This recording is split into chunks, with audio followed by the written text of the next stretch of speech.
Hello friends, యేసుక్రీస్తు ప్రభు నామములో life church Vizag పక్షముగా మీకు శుభములు తెలియజేస్తూ ఉన్నాను.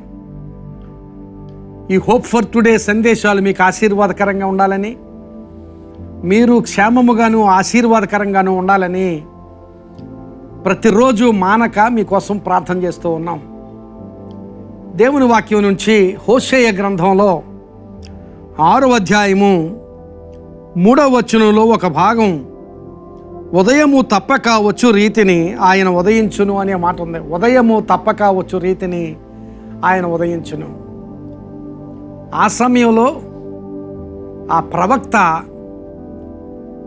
ప్రవచిస్తున్న పరిస్థితి, ఆ ప్రజలు రాత్రి వంటి సమయంలో ఉన్నారు. అంటే అంధకారమయమైన చీకటి పరిస్థితిలో వాళ్ళు ఉన్నారు. వాళ్ళ జీవితాలు చూసినా, వాళ్ళ కుటుంబ వ్యవస్థ చూసినా, వారి జీవితంలో ఏ రంగం చూసినా ప్రతి రంగము అంధకారమయమైన స్థితిలో ఉండగా దేవుడు వాగ్దానం చేస్తున్నాడు, ఉదయము తప్పక వచ్చు రీతిని ఆయన ఉదయించును అని. ప్రియులారా, ఈ దినాన్ని మన జీవితాల్లో కూడా ఏ అంధకారమైన స్థితులు అలుముకొని ఉన్నాయో, ఆరోగ్య విషయంలో కానీ, ఆత్మ సంబంధమైన విషయాల్లో దేవునికి ఇష్టమైనట్టుగా ఉండాలి అనుకుంటూనే ఉంటాం, ఉండలేకపోతూ ఉంటాం.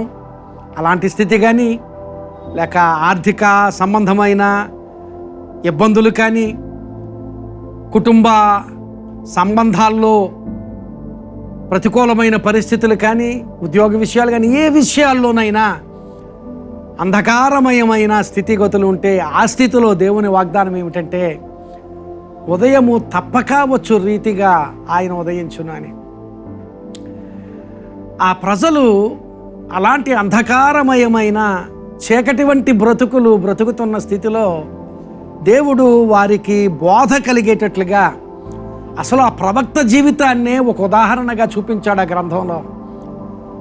ప్రవక్త జీవితం ద్వారా మీ జీవితాలు ఎలా ఉన్నాయి అని, ప్రవక్త జీవితం ద్వారా, ప్రవక్త వైవాహిక స్థితి ద్వారా మీ జీవితాలు ఈ విధంగా ఉన్నాయని ఆ ఇశ్రాయేలు ప్రజలకు చూపించిన స్థితి అక్కడ దేవుని వాక్యంలో చూస్తాం.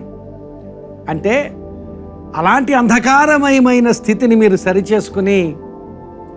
సరిచేసుకునే ప్రయత్నం, సరిచేసుకునే ఆలోచన మీ జీవితాల్లో ఉంటే ఉదయము తప్పక వచ్చు రీతిని ఆయన ఉదయించునని. ఈ వాగ్దానం చాలా ఆలోచనతో నిండిన వాగ్దానం.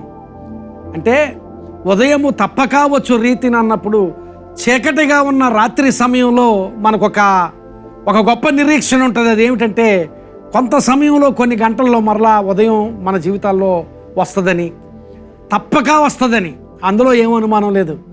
అలాగే ఆయన కూడా ఉదయం, రాత్రి సమయంలో మన నిరీక్షణ ఉదయం వస్తుంది అనేది ఎంత నిశ్చయితతో కూడిందో, అలాగే ఆయన మన అంధకారమయమైన స్థితిలో ఆయన కూడా ఉదయిస్తాడు అనేది అంతా నిశ్చయమైంది అనే విషయాన్ని గమనించాలి. ప్రియులారా, ఈరోజు నీ జీవితంలో ఏ అంధకారం ఉన్నా, నీ జీవితంలో ఏ చీకటి కలిగిన పరిస్థితుల్లో ఉన్నా, ఆ పరిస్థితుల్లో దేవుని సన్నిధిలో నువ్వు సరిచేసుకోవాలనే ఆశ, నీవు సరిచేసుకోవాలనే ఆలోచన, నువ్వు సరిచేసుకునే ప్రయత్నం నువ్వు చేస్తూ ఉండగా ఆ పరిస్థితిలోనికి ఉదయము తప్పక వచ్చు రీతిగా ఆయన ఉదయిస్తాడు. ప్రియులారా, ఉదయం తప్పక వస్తుంది. అది నిశ్చయితతో కూడిన వాగ్దానం. నీ జీవితంలో ఏ చీకటిలో ఉన్నా ఉదయం తప్పక వస్తుంది. ఆయన నీ జీవితంలోనికి ఉదయిస్తాడు. మరొక విషయం ఏమిటంటే, ఉదయం వస్తే చీకటంతా పోతుంది. చీకటి నీ జీవితంలో ఉండదు. చీకటంతా పారద్రోలేది ఉదయము. అలాగే నీ జీవితంలో ప్రతికూలమైన పరిస్థితి అంతా తొలగించబడుతుంది. నీకు ఆశీర్వాదకరమైన స్థితి ఇవ్వబడుతుంది. అందుకనే మలాకీ భక్తుడు తన ప్రవచనంలో చెప్పాడు ఆ విషయం. మలాకీ గ్రంథము 4వ అధ్యాయం 2వ వచనంలో ఉంటుంది, నీతి సూర్యుడు నీపై ఉదయించును, అతని రెక్కలు ఆరోగ్యమునిచ్చును అని. నీతి సూర్యుడు నీపై ఉదయించును, అతని రెక్కలు ఆరోగ్యం ఇచ్చును. ఆరోగ్యం అంటే కేవలం శరీర సంబంధమైన ఆరోగ్యం మాత్రమే కాదు, అది కూడా ఇస్తాడు. ఒకవేళ శరీర సంబంధమైన ఆరోగ్యం అవసరమైతే అది కూడా ఇస్తాడు.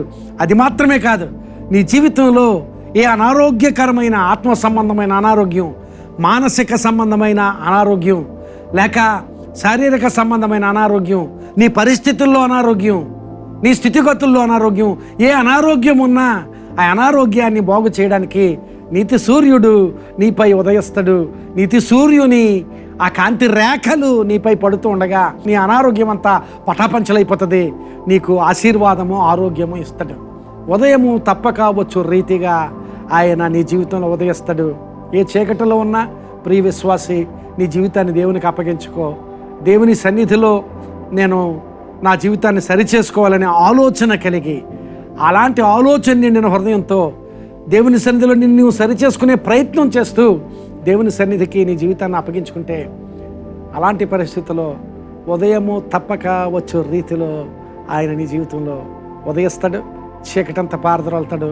అంతా వెలుగు, అంతా ఆశీర్వాదం, అంతా నీకు ఆరోగ్యకరమైన పరిస్థితి. అలాంటి ఆశీర్వాదకరమైన, ఆరోగ్యకరమైన, వెలుగుమయమైన స్థితి దేవుడు నీ జీవితంలో దయచేయునుగాక. ప్రార్థన చేసుకుందామా? కృపగలిగిన మా ప్రభువా, పరిశుద్ధుడా, ఈ సమయంలో నీ వాక్యం నుంచి మేము ధ్యానించిన మాటలు విన్నవారికి అందరికీ ఆశీర్వాదకరంగా ఉంచండి. ఎవరు ఏ అంధకారంలో ఉన్నారో, ఏ చీకటిలో ఉన్నారో ఆ చీకటిని తొలగించి ఉదయము తప్పక వచ్చు రీతిగా నీవు వారి జీవితంలో ఉదయించు ప్రభువా. వెలుగుగా వారి జీవితాలను చేయి ప్రభువా. ఆశీర్వాదంగా వారి జీవితాలను చేయి ప్రభువా. ఆరోగ్యకరంగా వారి జీవితాలను చేయి ప్రభువా. నీ కృప వారికి దయచేయమని ప్రార్థన చేస్తూ ఈ మాటలు వారికి ఆశీర్వాదకరంగా ఉంచుమని యేసునామమున అడుగుచున్నాను తండ్రి, ఆమేన్. దేవుడు ఈ మాటలు మీకు ఆశీర్వాదకరంగా ఉంచునుగాక. Have a wonderful day.